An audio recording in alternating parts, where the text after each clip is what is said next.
Whoa.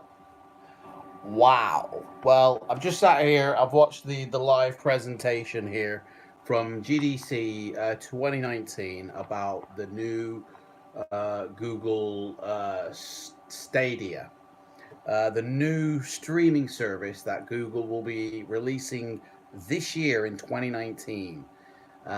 It's a streaming only service, so it doesn't use any. You don't have to buy a console. You don't have to buy any hardware. You just need to get the controllers, which are there on the screen. Them controllers, which look very much like the old PlayStation controller, which is good news. Oh dear. Which, pardon you. Pardon you. Which is very good news. Apologies. Um, for PlayStation gamers, Xbox gamers. I mean, they've got you got the two analog sticks. You've got the directional pad. You've got all the buttons really that all game controllers use, except for Nintendo Switch. Although actually, no, when you connect them together, they're the same. But yeah, just watched what they offered. Now they didn't really show any gameplay. They showed games, but they didn't show like, oh yeah, by the way, you're going to be playing the next GTA on this. You're going to be playing the next Elder Scrolls on this. They had.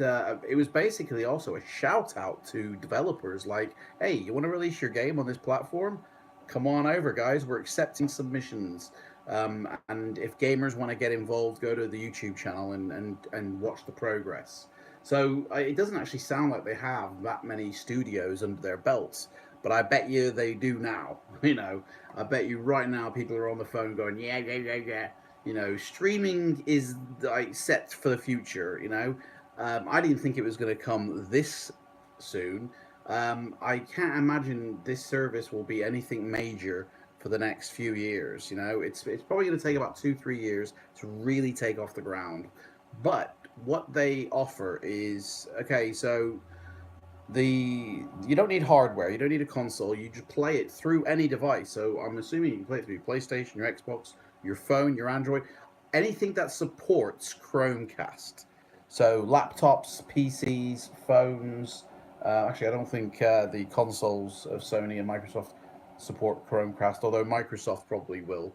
Um, Although it's going to take money away from them, really. So anyway, and then you basically stream the game. So you don't have to have the game either. You basically, I guess, you rent it or you buy it for a lease period of time, and then you play it. And the specs of the hardware that they're running, because it's all cloud gaming, and the specs that they're running this on. So, I mean, they talk about teraflops. So, for the average gamer, the average person, nobody it's just the power of the console. So Sony PlayStation runs their PS4 Pro at something like 4.2 teraflops. The Xbox One X runs that at something like 6.7 teraflops. So obviously a much powerful console. Um, the Google Stadia will be running at something like 10.7 teraflops. So it's like literally double the power of the PlayStation and both of them combined. So I mean, I don't know if that like means anything in terms of like, I mean, in terms of processing power for the games that can be created for it. They did show a tech demo of like a waterfall, and on the left hand side was current gen hardware, and the water, looked like water coming out. But on the right hand side, it was Google Stadia's engine that was creating the water, and you saw this very fine detail mist as well. And it looked more detailed on the Google side. So effectively, we're going to be just getting more detailed gameplay. But like that's just the visual looks of it all. What else are we getting? Well, the cool features that I took from this really were okay. So if you're a gamer, especially on YouTube, I mean, they said that there's something like 200 million plus channels on YouTube dedicated to gaming. And last year in 2018, over 50 billion hours of gameplay was watched by YouTubers on YouTube. So, it's a big thing, not only playing games and showing it to others, but also, you know, as we know, cooperative gameplay is multiplayer gameplay is massive. You know, so what if you were playing a game on YouTube, right, and your mate suddenly starts watching your video as you're streaming live. So you're streaming the game from your console, but you're streaming it on YouTube for people to watch, and they're over there watching it, you know. And then suddenly, like, your mate wants to join in your session. Well, he's got to go fire up his console. He's got to, put the game that he's got on. If he hasn't got it, he's tough out of luck. But he's got to get the game on. He's then got to join your party and hope that when he connects with the game, that he's in your server to be able to play alongside you. Google Stadia basically say you push a button and they zap in the game, like from their device, whatever their device may be. It might be their phone, it might be their PC, their laptop, anything that they have, they can basically join through the video. Like, they're watching the video, now they're in the game. And it's like, that's kind of crazy. That's really, I think, a big thing. But not only that, Google Links. So Google recently shut down their Google Shortener link service. I used it, and they've announced that that's being shut down, so we can't use Google Links anymore at the end of the day. And it's like, oh dear.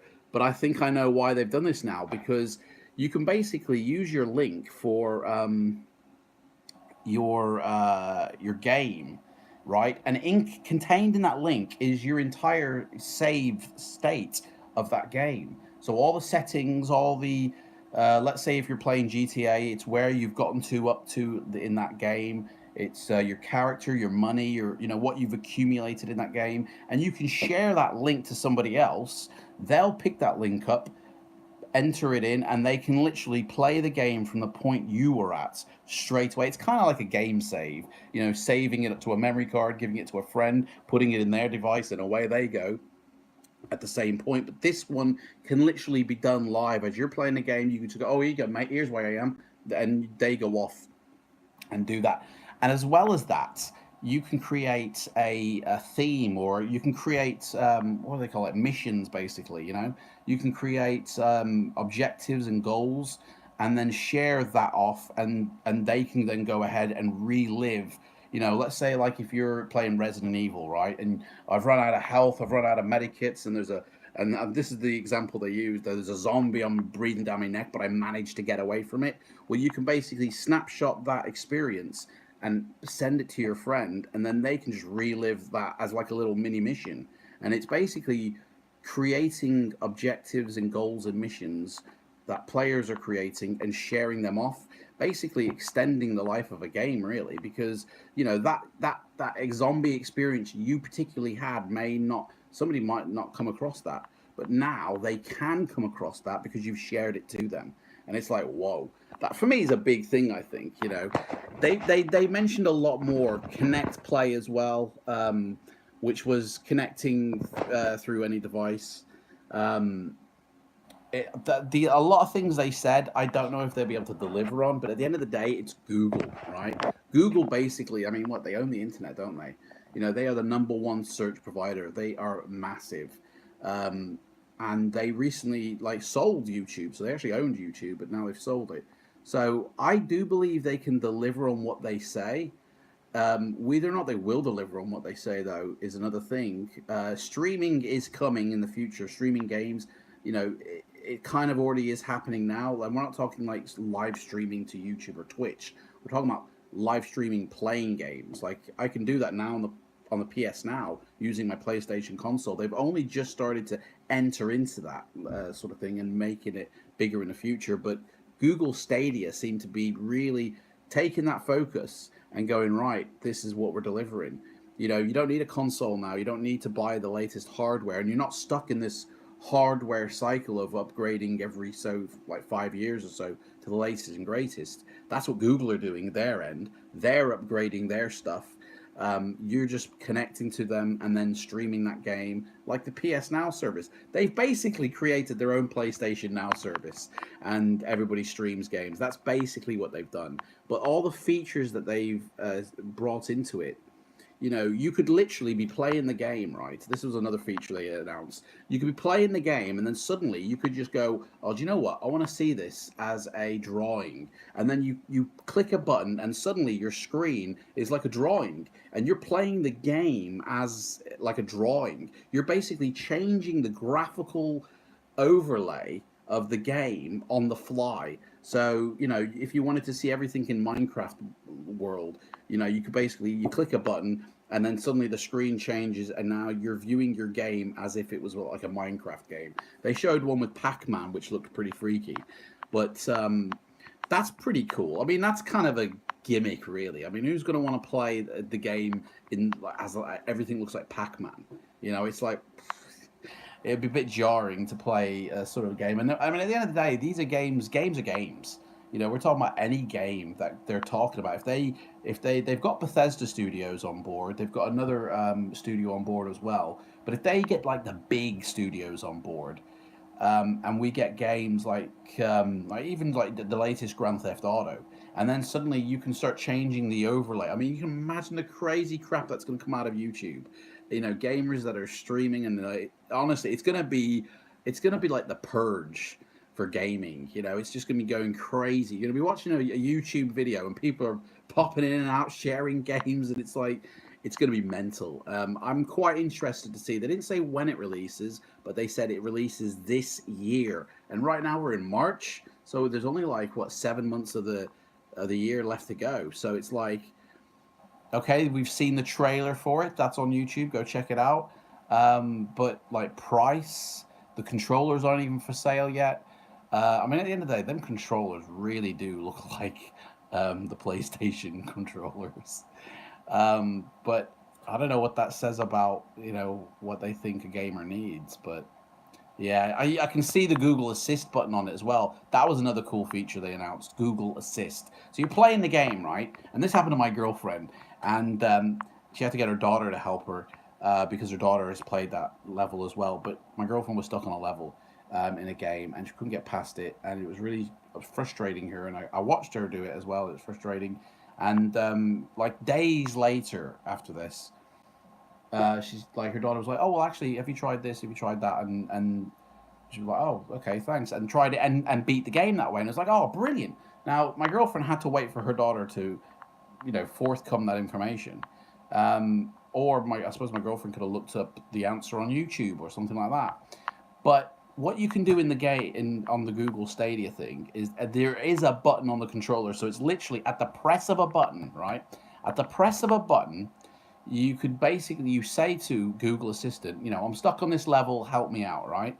And it will list up in game a load of results on how to complete this task. Now, I suppose it's like an in-game tutorial thing.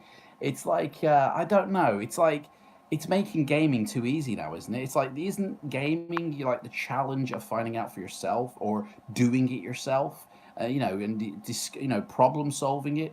I don't know.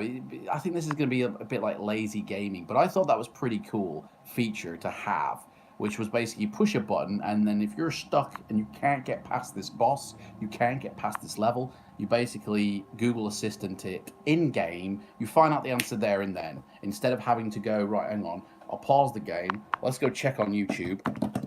Watch a video. Oh, yeah, take notes maybe. Oh, yeah, okay, write that down. Okay, enter that code. Right, okay, here we go. And then go back in and then do it, and you're away. This way, you literally, help me, I'm stuck. Okay, cheers, thank you for the answer, bye. And then straight away, you're off again. That's pretty cool, I think basically this whole Google Stadia thing is making gaming more fluid, more natural, integrating into someone's life more easily. Because at the moment, it's okay, remote play, or cross play to your mobile phone for, saving states. They're things that have just been introduced by sort of Xbox and PlayStation. Okay, I'm playing a game at home. Blah, blah, blah, blah, blah. I mean, Nintendo Switch have been doing it, I suppose. But then, like, you're off to work and I'm on the train, and it's like I want to continue this game on my mobile. And it's like now you can with the PlayStation, and you could have with Xbox, and kind of with Nintendo with the Switch. They have like a handheld version. But now with this, you literally just pick up your phone and off you go, and you're playing the exact same game You know, it's not like a scaled down version for mobile. It's your game you're playing from the game you had on your big screen at home or on your mates. You know, you even go on holiday, right? And you can literally, you know, if you got your controller with you, you turn on the telly if that supports Google Cast, Chromecast. Honestly, you can play the game on holiday straight away. I think this is just meaning it's like it's opening the doors for people who don't game to game, and it's all being used through Google. So you can just imagine, you know, adverts and stuff like this, and how it's going to be used is just going to be, I think, because Google, at the end of the day, if you're stuck on anything in life, if you're like, oh no, how do I glue this? How do I fix this mug that's broken? You literally go to Google and type in how to, and it'll tell you, right? Instantly. And imagine that for games as well. That's what it's going to be like. You know, Google is such an integrated part of the internet that Google feels like the internet. You know, you feel like when you hear the word internet, you think of Google straight away. And now I think that's what it's going to be with gaming. You think of games, you think of Google. That's what I think they're aiming for. So anyway, it's like watch this space, guys. 2019, it could be the year of Stadia before even Microsoft or Sony get the chance to do anything. But it's all happening at the GDC 2019 now. And that was pretty much day two. Like day one was about Oculus Rift and the virtual reality and things you can do there. Day two, GDC, was all about Google, and now we're still waiting to hear from Microsoft, and I don't think Sony are going to be there saying anything. But yeah, we're still waiting to hear from the big boys. So anyway, I'm off now. I'm going to watch the rest of some GDC and go contact the girlfriend, and yeah. Right then. Later, brothers.